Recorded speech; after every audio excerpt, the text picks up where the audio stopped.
Alright guys, today I got something that I was never really told about that I've learned over the years. There's actually two different kinds of flashlights you want to have when you're working in the back. One is your standard white flashlight. Adjustable beam works best for me because sometimes when you're looking under the machines, you just want to see a spot. At other times you want to see like the area, but you don't want to screw with the boulders. So I like to keep my adjustable beam, and you got adjustable brightness. The other one is actually a little black light. Now, this is the UV 365 from Dark Beam. I picked it up because I use it for curing UV glue. But this one's also variable point, or variable beam. The two things that you can use this for: one, you can look for pin damage, and two, you can look for oil that's checking on the machines. Now, 15 is going to be my example today, because we're having a constant problem with pins. They're actually sliding on the belt. You can see that they're stopping right there at the top. Struggling to go. So we'll come back to this in a minute. But with the black light, the thing you can look for when you're looking around on the floor, you can see bits of pin. That's how much the pins are getting chewed up in the machines right there. Sometimes the balls will react too, so you can find ball chunks.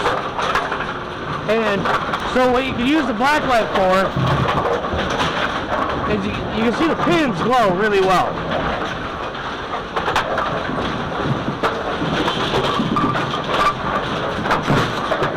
They really pop under black light, so this is really handy.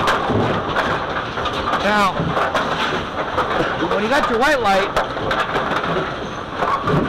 you can see you don't really see as much. I mean, you see some of the bigger chunks. But looking across here, you don't see much, right? Now, this same area under black light, my battery's dying, but huge difference. You can see all this stuff on the ground here you otherwise couldn't see. The other thing is when you're looking at a machine, say for example, I'm looking at the cross conveyor belts, nice and black. You see some lint in there from storage, manufacturing, whatever, but you got black all over. Now, that's not black. That is glowing. What you see here, that's actually the oil that is sitting on that belt. Now, I can feel this belt is really gummy too. Now, when you got pins that are really oily and dirty, which these are, and you can see just like that. These pins are oily and dirty. When they get up here, there's no pin wipes, and these things are so slick, and the belts are so slick at the moment, the pins literally just slide down. I mean, they're not hesitating, they're sliding. That is why we're having call issues right here on this lane. If you cannot clean off your belts, wipe them with a dry rag. If a dry rag doesn't work, use some mild detergent or other cleaner. Do not use harsh chemicals on rubbers, because all you're going to do is melt them down. You can see, I can see these belts are not very old. But again, with our lights,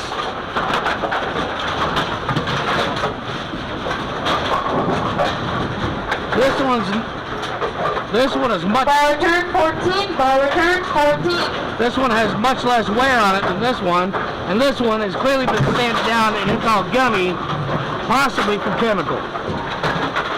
Now, you do not replace one belt on here. If you replace a belt, you do them in pairs. They sell them single belt, you always buy two. You replace them in pairs. So, I have a pair of belts here. We're going to go ahead and swap these out today.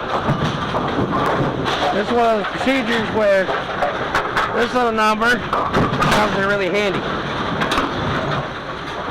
So, first thing we're going to do, make sure the machine's off. Take our drive belt off. And we're lucky enough that the Y-switch wiring goes around here, so we'll take a 1/2-inch wrench.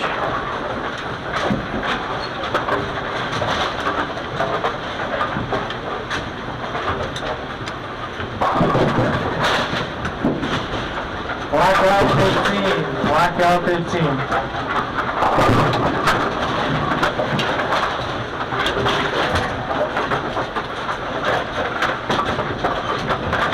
Pop it loose.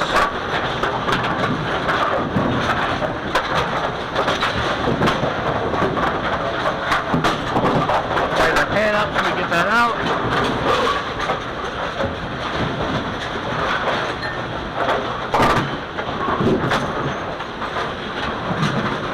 Now we're going to need these in a minute, but we don't need them right now, so we're going to move these over here.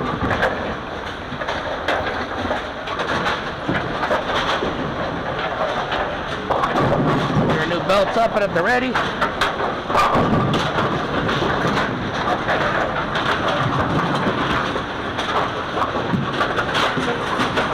Remove the old belt. Kevin, call the back. Kevin, call the back. Front. Call the front, Kevin.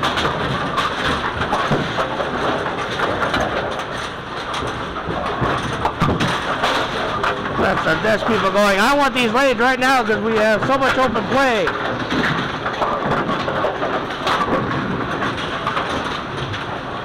We can't give you time to work on anything. Yeah, well. Make sure the beveled edge is on pin side when you put this on.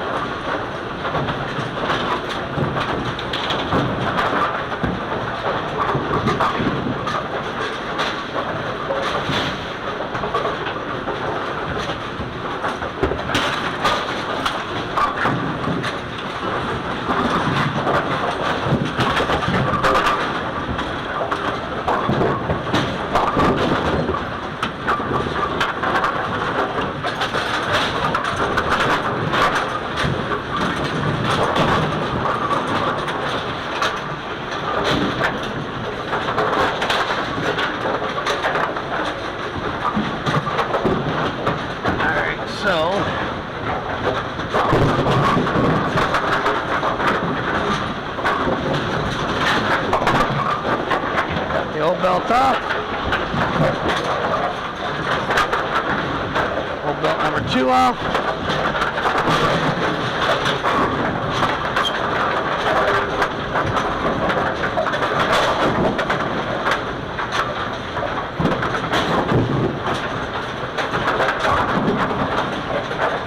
New belt on.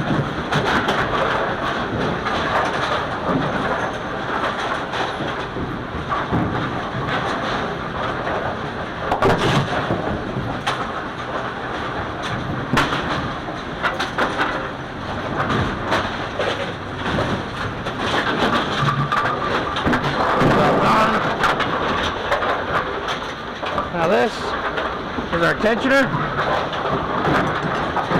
Get this started. Hook it in the bottom here.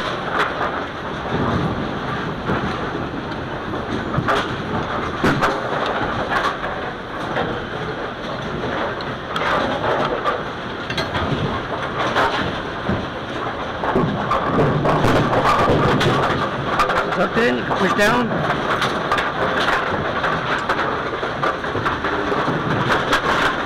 don't want too much tension, but you want enough. And then you can hold that in place while you tighten it back down.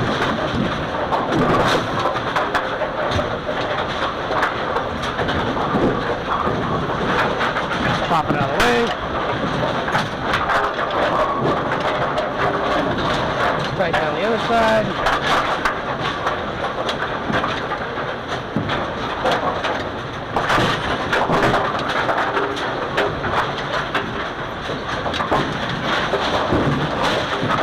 Get our drive belt back on.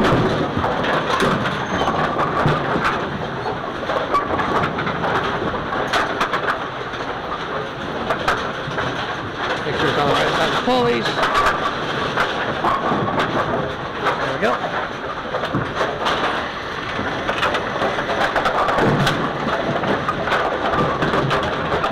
Now,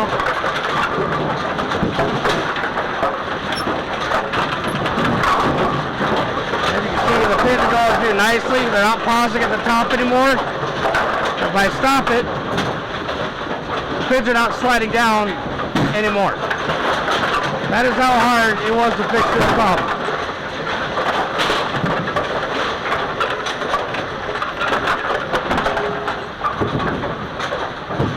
Okay, we got a pin teetering on the top.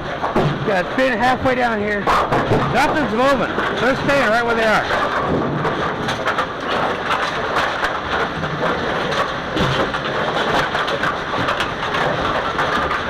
Sometimes you just need to replace a belt. That's rubber. They're meant to be replaced. Do they get expensive? Yes, they do. That's why you have to maintain them. But, I mean, that quick a fix is all it took.